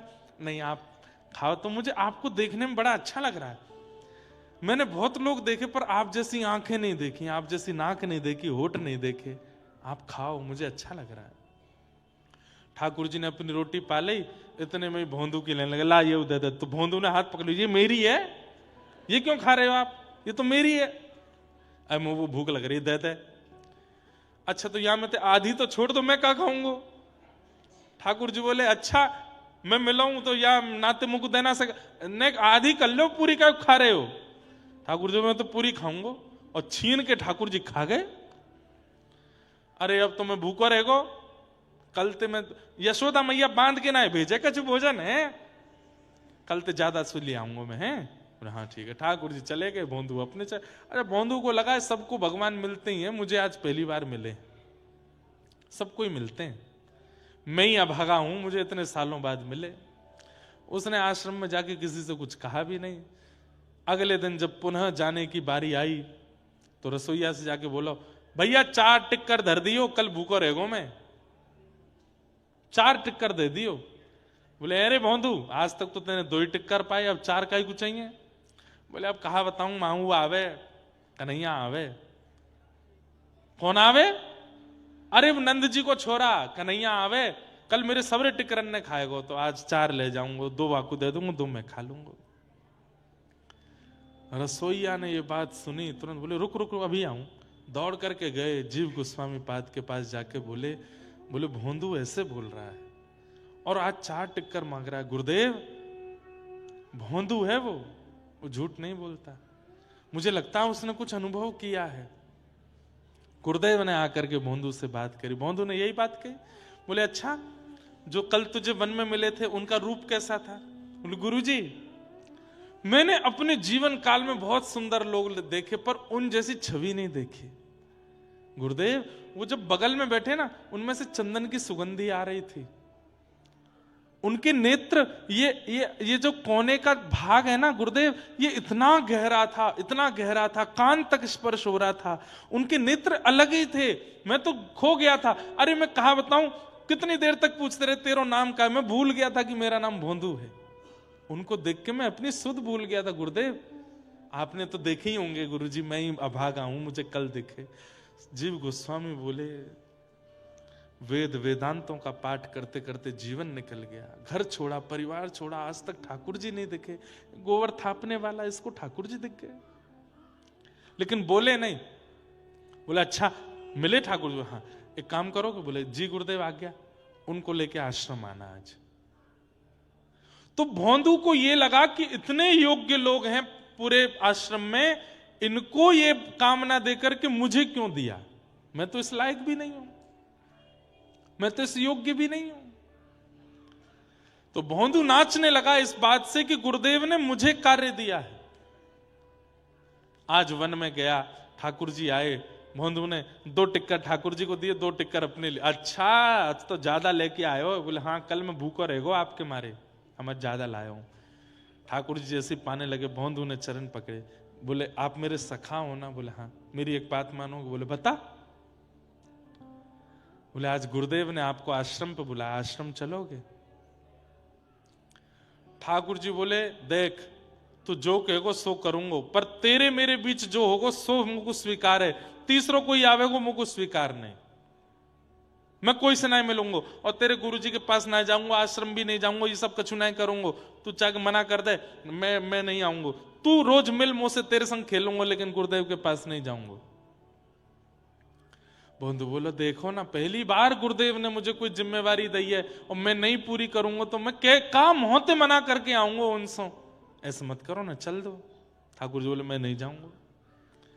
थोड़ी देर, प्रेम का स्वभाव है कि थोड़ी देर मनाया जाता है, फिर भी प्रेमी नहीं माने तो फिर क्रोध किया जाता है। बंधु बोलो नहीं चलोगे? बोले नहीं चलूंगा। नहीं जाओगे? बोले नहीं जाऊंगा। बोले देख लो? बोले हाँ देख लियो। नहीं जाओगे पक्का? बोले नहीं जाऊंगा, पक्का पक्का पक्का, बिल्कुल नहीं जाऊंगा। ठाकुर जी रोटी पा रहे से तो हाथ में से रोटी छीन ली, बोले ये भी मत खाओ, ये भी गुरु जी के आश्रम की है, और ये लाओ गुड़ भी दो, ये सब दो यहाँ पे। ठाकुर जी कह रहे तो ये तो पान दे, बोले ना ये भी नहीं पाओगे। और सुनो? बोले हाँ, कल ते दिख मत जाइयो यहाँ पे मुझे। ये भांडीर वन है, मेरे गुरुदेव की गैया यहां चरती हैं, कहीं तुम्हारी गैया मिल गई मोकू कल यहां तो तुम तो जाओगे नहीं, तुम पे तो अधिकार नहीं है मेरो, पर तुम्हारी गैया ने अपने गुरुदेव की गौशाला ले जाऊंगा मैं, कल तो मत दिखियो। ठाकुर जी बोले अच्छा ऐसे करेगा? बोले हाँ ऐसी ही बात है। और सुनो? बोले कहा मैं जा रहा हूं। बोले कहां जा रहा हो? बोले चर गई मेरी गैया, मैं जा रहा हूं वापस, तुम्हारे पास बैठनो भी ना है मुझे। और सुनो? बोले हाँ, आम पाम 100 साल की कट्टी, कल सखा बने थे दोनों, आज मैंने सखत तोड़ दिया। इतना भोला है भोंदू। ठाकुर जी हंस भी रहे और नेत्रों में आंसू भी आ रहे। ए भोंदू, ए इधर आ, इधर दूर रहो, मत छियो मत मुंह को। देख कैसी मुंह में तो चंदन की सुगंधी आ रही है, मुंह तो दुर्गंध लग रही है, राम राम राम, मुंह तो दूर रहो, मुझसे मत मिलो। जैसे ही भोंदू जाने लगा, ठाकुर जी ने 3 बार आवाज लगाई, भोंदू सुन तो सही, लेकिन भोंदू नहीं बोला। देख मैं 3 तक गिनती गिन रहा हूं, अगर तेने पीछे मुड़ के नहीं देखो तो मैं मान जाऊंगा कि तेने मुझसे मित्रता तोड़ दी। ठाकुर जी बोले 1, भोंदू नहीं देखा। ठाकुर जी बोले 2, भोंदू ने नहीं देखा। अब 3 ठाकुर जी नहीं बोल पा रहे कि कहीं मैंने बोल दिया और उसने नहीं देखा तो मित्रता टूट जाएगी, मैं तोड़ना नहीं चाहता। 3 ठाकुर जी नहीं बोल रहे हैं। भोंदू खड़े होकर के बिना पीछे देखे बोला 3 तो बोलो। ठाकुर जी नहीं बोले, दौड़ करके गए, जाकर के भोंदू की कमर से लिपट गए और बोले सुन, चल ले चल अपने गुरुदेव के पास, नहीं तोड़ूंगा तो सो मित्रता, चलूंगा तेरे संग। और जैसे एक छोटे बालक को पिता अपनी कमर पे ऐसे लटका लेता है कंधे पर, ऐसे भोंदू ठाकुर जी के दोनों चरण और यहाँ पे हाथ लटका करके गुरुदेव के आश्रम लाया। गुरुदेव तो देखते ही मूर्छित हो गए। होश में जब आए तब त्रिभंग ललित श्याम सुंदर को देख करके बोले, हे नाथ, जीवन निकल गया पर कभी आपके दर्शन नहीं हुए, आज प्रथम बार आपके दर्शन। ठाकुर जी बोले, मैं आपको दर्शन देने नहीं आया हूं, तो आपसे आज्ञा लेने आया हूं। बोले क्या? आपके इस शिष्य को मैं सदा के लिए अपने साथ ले जा रहा हूं। और भोंदू को हाथ पकड़ करके ठाकुर जी अंतर ध्यान हो गए, अपनी लीला में लेकर के उसको चले गए।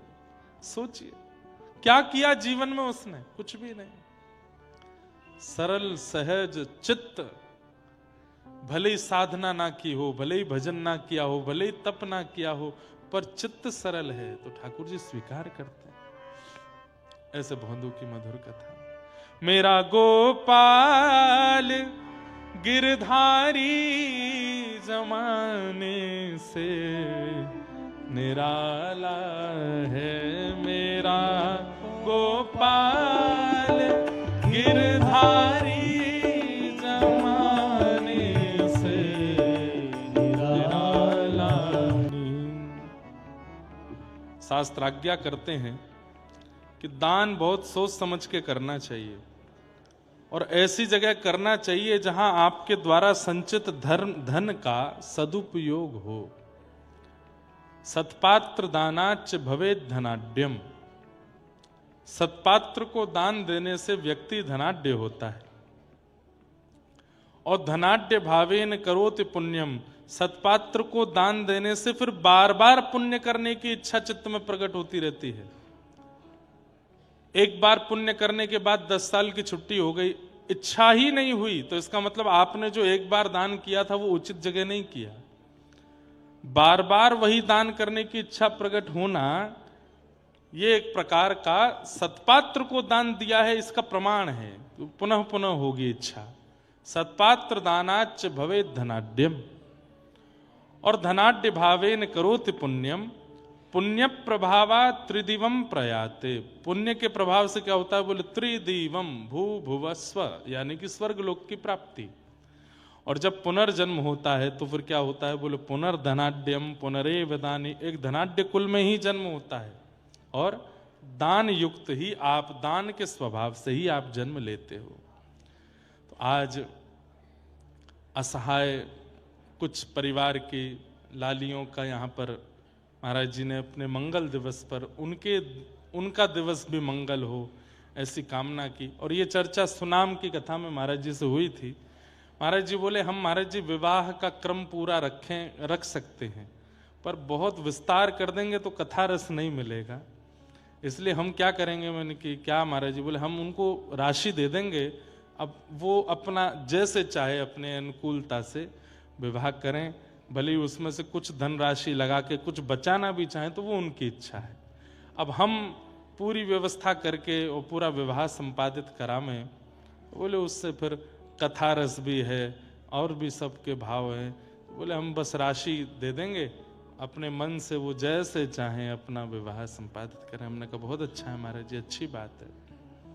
हमारे मन में भाव ऐसा है कि हनुमान जी कृपा ऐसी कर दें कि कोई परिवार ऐसा रहे ही ना, सब अनुकूल हो जाएं, सब योग्य हो जाएं, सब बालिकाएं, सब कन्याएं, उनको हनुमान जी महाराज इतनी कृपा कर दें कि उनके जीवन में कभी ऐसा भाव आवे ही ना, वो सदा प्रसन्न रहे। नाथ तू अनाथ को, कोई अनाथ है ही नहीं संसार में, सबके नाथ ठाकुर जी हैं। पर फिर भी ये संसार चक्र है भैया, ये तो चलता रहता है और इस संसार में सब प्रकार की क्रियाएं होती, लेकिन प्रार्थना हमको यही करनी चाहिए, हनुमान जी सबको इतना मंगल करो, तेरा मंगल मेरा मंगल सबका मंगल हो रे, हम सबका मंगल हो, ऐसी भावना रखते हैं। पूज्य महाराज जी को उनके पावन मधुर दिवस की बहुत बहुत शुभकामनाएं। वो ऐसे